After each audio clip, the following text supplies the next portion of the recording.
টানা 4 দিনের সংঘর্ষ, অবশেষে বিরতি। আনুষ্ঠানিক বিরতির ঘণ্টা তিনেকের মধ্যেই ফের হামলা পাকিস্তানের। উড়ে এলো একের পর এক ড্রোন। সীমান্তের ওপর থেকে চলল ঝাঁকে ঝাঁকে গুলি। ভারতের আম নাগরিকের মনে প্রশ্ন, নয়াদিল্লির বিশ্বাসের কি সুযোগ নিল ইসলামাবাদ? গত 22 এপ্রিল পেহেলগাঁওয়ে পাক মদতপুষ্ট জঙ্গিদের হাতে ভারতীয়দের হত্যালীলার পর থেকে ফুঁসছিল দেশবাসী, জ্বলছিল প্রতিশোধের আগুন। 6 মে গভীর রাতে ভারতীয় সেনার ছোড়া মিসাইলে একের পর এক জঙ্গি ঘাঁটি গুড়িয়ে যাওয়ায় প্রতিশোধের জ্বালা কিছুটা মিটেছিল। তারপর থেকেই লাগাতার পাক আক্রমণ আর প্রত্যাঘাত ভারতের। পুরোদস্তুর উত্তেজনার আবহে দেশবাসী চাইছিল সন্ত্রাসবাদের ভবিষ্যৎ বিপদ মাথায় রেখে গুড়িয়ে দেওয়া হোক পাকিস্তানকে। কিন্তু শেষ পর্যন্ত তা হয়নি। উল্টে নয়াদিল্লির বিশ্বাসের ফায়দা নিয়েছে পাকিস্তান।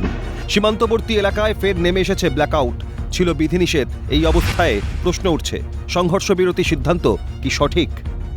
1947 সালেই কাশ্মীর সমস্যা উপড়ে ফেলা যেত, যদি না তৎকালীন প্রধানমন্ত্রী জওহরলাল নেহরু যুদ্ধের মাঝখানে ব্যাগরা দিতেন। সুযোগ তারপরেও এসেছিল 1971-এর যুদ্ধের পর। এক্ষেত্রে 1972-এ স্বাক্ষরিত হয়েছিল সিমলা চুক্তি। সেই চুক্তিতে সংঘর্ষ বিরতির উল্লেখ করা হয়। ভারত পাকিস্তান দুই দেশই সম্মতি জানিয়েছিল।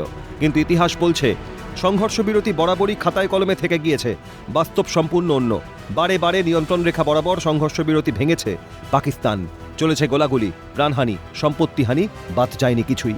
কার্গিল যুদ্ধে দায়িত্বশীলতার বড় প্রমাণ দিয়েছিল নয়াদিল্লি। ভারতের বিশ্বাস ভেঙে প্রতিবেশী পাকিস্তান কার্গিল দখল করে নিয়েছিল। ভারতীয় সেনা পুনরুদ্ধারে সচেষ্ট হলেও পার করেনি নিয়ন্ত্রণ রেখা। কার্গিল শৃঙ্গ পুনরুদ্ধারের পাশাপাশি নয়াদিল্লির কাছে সুযোগ ছিল পাক রাজধানী ইসলামাবাদ দখলের। কিন্তু সে রাস্তায় হাঁটেনি ভারতীয় সেনা। উল্টে সে সময় দেখা গিয়েছে নিজের সেনার দেহ নিতে অস্বীকার করেছে পাকিস্তান। তাদের জঙ্গি বলতেও দ্বিধা করেনি।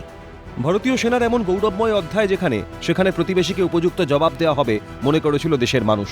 অথচ বাস্তবে পাকিস্তানের প্রস্তাবে সায় দিয়ে যুদ্ধবিরতিতে সম্মত ভারত, আর ফায়দা লুটল পাকিস্তান। ড্রোন মিসাইল হামলা চালিয়ে ব্যাপক ক্ষয়ক্ষতি করতে সক্ষম হলো তারা। এই অবস্থায় ওয়াকিবহাল মহল মনে করছে পাকিস্তানের যুদ্ধবিরতির প্রস্তাবে সম্মত হয়ে রাজনীতির দাবা খেলায় মস্ত বড় ভুল করেছে ভারত। একদিকে লাগাতার হানা, সঙ্গে নয়াদিল্লির কূটনৈতিক চাল, পর্যুদস্ত হয়ে পড়েছিল ইসলামাবাদ। ক্রমশ ঋণভারে জর্জরিত হওয়ার জায়গায় পৌঁছে যাচ্ছিল। এই অবস্থায় সংঘর্ষ বিরতিতে সম্মতি আপাত খানিক হাঁপ ছেড়ে বাঁচার রাস্তা করে দিল পাকিস্তানকে। যখনই আমরা অ্যাডভান্টেজিয়াস পজিশনে থেকেছি তখনই পাকিস্তান সিজ ফায়ারের আবেদন করে, আর আমরাও রাজি হয়ে যাই। এটা বর্তমানে আমি মানতে পারছি না, কারণ আমার মতে যেসব সামরিক বাহিনীর সদস্যরা সবসময় সম্মুখ সমরে গিয়েছি এবং নিজেদের জীবনের বাজি রেখে যুদ্ধ করেছি ও ভারতকে বিজয়ের মুকুট পরিয়েছি, তাদের মতে কখনোই এই হঠাৎ করে এককভাবে পাকিস্তানের সিজ ফায়ারের আবেদন বারবার না মানাই উচিত। তবে ইতিমধ্যেই ভারতীয় বায়ুসেনার তরফে জানিয়ে দেওয়া হয়েছে অপারেশন সিন্দুর জারি রয়েছে। সেক্ষেত্রে পাকিস্তানের যুদ্ধবিরতি লঙ্ঘনকেই কি তবে হাতিয়ার করতে চলেছে ভারত?